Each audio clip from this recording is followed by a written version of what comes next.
So hello, आज हम देखेंगे एक हेल्दी डाइट प्लान 70 से 80 साल के मेल के लिए।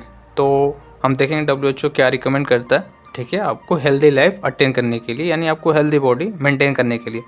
सो मील्स आपको 4 बार पर डे लेना चाहिए। प्रोटीन लगभग 65 से 75 ग्राम पर डे ज़रूरत होती है। एंड कैलोरीज 1600 से 1800 किलो कैलोरी। एंड कौन कौन सी जगह पे आपको फोकस करने की ज़रूरत है इस एज में? सो कॉग्निटिव फंक्शंस पे, जैसे कि जो आपको ब्रेन रिलेटेड बीमारी होती है उससे बचने के लिए, फिर सार्कोपेनिया प्रिवेंशन यानी मसल्स लॉस से बचने के लिए, हार्ट हेल्थ पे फोकस करने की ज़रूरत होती है, एंड डाइजेशन रिलेटेड प्रॉब्लम्स पे। एंड अब देखेंगे हम कौन कौन से न्यूट्रिएंट्स डब्ल्यूएचओ रिकमेंड करता है जो आपको पर डे लेना चाहिए, साथ में उनकी डेली की रिक्वायरमेंट कितनी है, एंड उनका काम क्या है, एंड कहाँ कहाँ से आपको ये न्यूट्रिएंट्स मिल सकते हैं। जैसे ओमेगा पर डे की रिक्वायरमेंट है 1000 मिलीग्राम। एंड ये आपको प्रिवेंट्स करता है जो दिमाग से रिलेटेड प्रॉब्लम्स होती है ना, बीमारियाँ होती हैं, उनसे दूर रखने में मदद करता है, जो कि आपको मिल जाएगा अगर 2 वॉलनट्स यानी अखरोट आप डेली ले रहे हो डाइट में, उससे आपको ये भरपूर मात्रा में मिल जाएगा। विटामिन D3 तो 2000 आयु चाहिए। एंड पर्पज़ ये है इसका कि आपको ये भी वही काम करता है, जैसे ब्रेन रिलेटेड बीमारियाँ होती हैं उनसे दूर रखता है। अगर आप 15 मिनट का एक्सपोजर ले रहे हो सूर्य की रोशनी में, ठीक है, तो उससे आपको प्रॉपर मिल जाती है। B12 500 माइक्रोग्राम लेनी चाहिए सबलिंगुअली। क्यों बोला मैंने जीभ के नीचे रख के लेने के लिए? क्योंकि यहाँ पे एक डीप लिंगुअल वेन प्रेजेंट होता है, ठीक है, जीभ के नीचे वाले सतह पे, जो आपकी जो B12 ऑब्जर्व हो गई ना, वो डायरेक्टली हार्ट में जाएगी, यानी डायरेक्टली ब्लड में एंटर कर जाती हैं। सबलिंगुअली अगर आप कोई मेडिसिन ले रहे हो तब, ठीक है, वरना आपको कोशिश करनी चाहिए कि आप फूड से इसकी जो रिक्वायरमेंट है उसको कंप्लीट करो। जैसे कि 2 अंडे अगर आप ले रहे हो उससे हो जाएगा। एंड फर्मेंटेड फूड जैसे इडली डोसा हो गया, वहाँ से मिल जाएगा। मैग्नीशियम ग्लाइसिनेट 350 मिलीग्राम चाहिए होता है, ठीक है, जो कि इम्प्रूव करता है आपके स्लीप को एंड अपने आपको एक्टिव रखने में मदद करता है, जो आपको मिल जाएगा 1 टेबल स्पून कद्दू के बीज अगर आप डेली ले रहे हो उससे भी हो जाएगा। क्रिएटिनिन 3 ग्राम चाहिए, बट ये ऑप्शनल है, ठीक है, मतलब आप उसको मेडिसिन फॉर्म में ना लो, ठीक है, सप्लीमेंट फॉर्म में। ओके। एंड क्योंकि इसको आप फूड के थ्रू कंप्लीट कर सकते हैं, जैसे अगर 100 ग्राम फिश ले रहे हो या फिर पनीर ले रहे हो, उससे आपको ये प्रॉपर मिल जाए।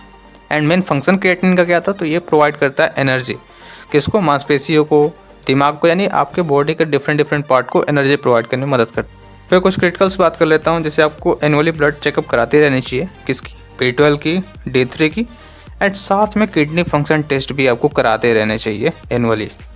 एंड क्या क्या चीज़ें आपको अवॉइड करनी चाहिए, तो मैंने अभी बोला सप्लीमेंट आपको खुद से बिना किसी डॉक्टर के एडवाइस से नहीं लेनी है, ठीक है, आपको पहले ब्लड चेकअप करानी चाहिए, या फिर उस न्यूट्रिएंट्स के लिए जो टेस्ट रिक्वायर है वो पहले कराओ, उसके बाद ही किसी डॉक्टर के एडवाइस पे सप्लीमेंट को स्टार्ट करो।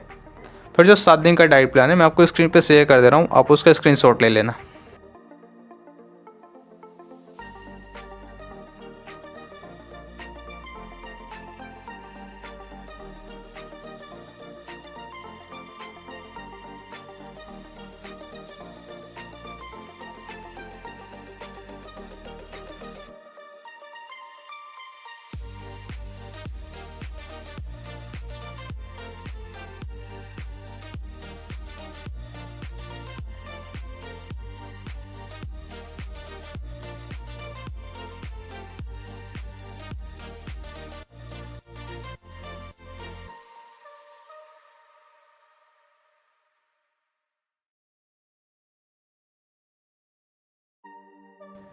एंड अब हम देखेंगे क्या क्या चीज़ें आपको अवॉइड करनी चाहिए इस एज में एक हेल्दी बॉडी अटेन करके रखने के लिए।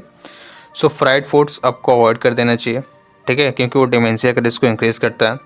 साथ में एडेड शुगर आपको ज़्यादा से ज़्यादा कोशिश करनी है कि आप मैक्सिमम 20 ग्राम ही चीनी, ठीक है, पर डे लो, उससे ज़्यादा ना लो, जो कि इक्वल होता है 4 टीस्पून के। फिर एक्सेसिव सॉल्ट, ठीक है, क्योंकि ब्लड प्रेशर की बीमारियाँ होती है इस एज में, तो आपको इसके लिए कोशिश करनी है मैक्सिमम 3 ग्राम साल्ट, ठीक है, पर डे लो। एंड कोशिश करो कि हाँ, टेस्ट के लिए आप हर्ब्स यूज़ कर सकते हो, स्पाइसेस यूज़ कर सकते हो, लेमन्स यूज़ कर सकते हो। एंड रॉ वेजिस, ठीक है, कच्चे वाले जो होते हैं उन्हें भी अवॉइड करनी है, स्टीम या फिर ब्लेंड होने चाहिए। एंड क्या क्या लाइफस्टाइल चेंजेस हैं जो आपको करनी चाहिए, तो आपको मूवमेंट मतलब डेली आपको 10 मिनट का वॉक करना चाहिए 3 बार एक दिन में, ठीक है। एंड सीटेड बैठे हुए आप लेग लिफ्ट्स करके, ठीक है, अपनी वो जो घुटनों वाली एक्सरसाइज वो भी कर सकते हो। फिर स्लीप के लिए तो हमें पता है 7 से 8 घंटे की प्रॉपर नींद रिक्वायर होती है, ठीक है, एक हेल्दी बॉडी अटेन करने के लिए। बिकॉज ये क्या करता है, आपके मेमोरी रिटेंशन में हेल्प करता है, साथ में ब्रेन डिटॉक्स करता है। एंड देखते हैं ब्रेन एक्सरसाइज। सो ब्रेन को एक्टिव रखने के लिए 10 मिनट का आप कोई वर्ड गेम खेल सकते हो, म्यूजिक सुन सकते हो, ठीक है। एंड सोशल कनेक्शन, अब ये बहुत इंपॉर्टेंट है, ठीक है, बिकॉज अगर आप डेली इंटरेक्ट करते रहोगे, ठीक है, अपने आसपास के लोगों के साथ, तो वो डिमेंशिया के रिस्क को 10% से घटा देते। एंड क्योंकि आप सीनियर सिटीजन हो तो आपको कुछ कुछ प्रॉब्लम्स होंगी जो पहले नहीं होती थी, जैसे च्यूइंग एंड स्वेलिंग में प्रॉब्लम होगी। तो उसके लिए आप क्या करो, ब्लेंड कर दो सारे मिल्क को, ठीक है। एंड ज़्यादा से ज़्यादा कोशिश करो कि सूप लो, सॉफ्ट फूड, ठीक है, डाइट में लिया करो।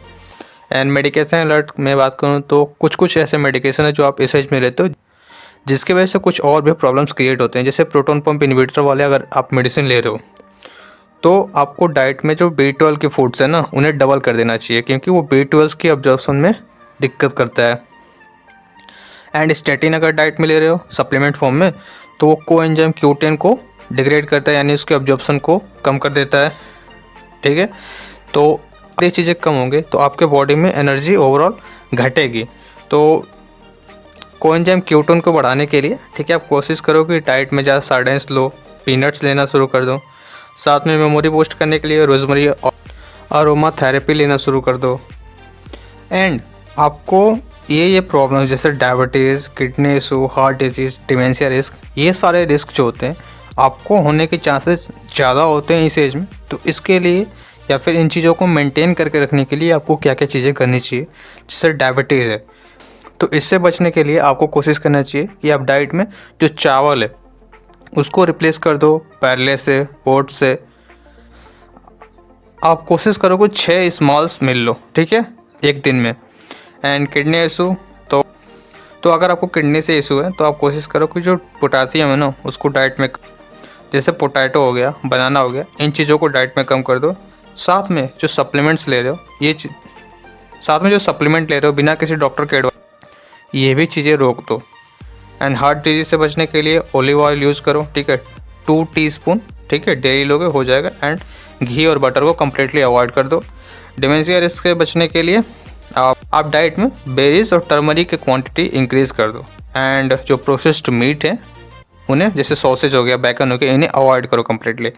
सप्लीमेंट मैं फिर बोलूँगा, सप्लीमेंट आप खुद से ना प्रिस्क्राइब करो खुद को, आप पहले ब्लड टेस्ट कराओ या फिर उस न्यूट्रिएंट्स के लिए या फिर किसी न्यूट्रिएंट्स के लिए जो टेस्ट रिक्वायर है वो कराओ, फिर किसी डॉक्टर के एडवाइस पे ही सप्लीमेंट को स्टार्ट करो लेना।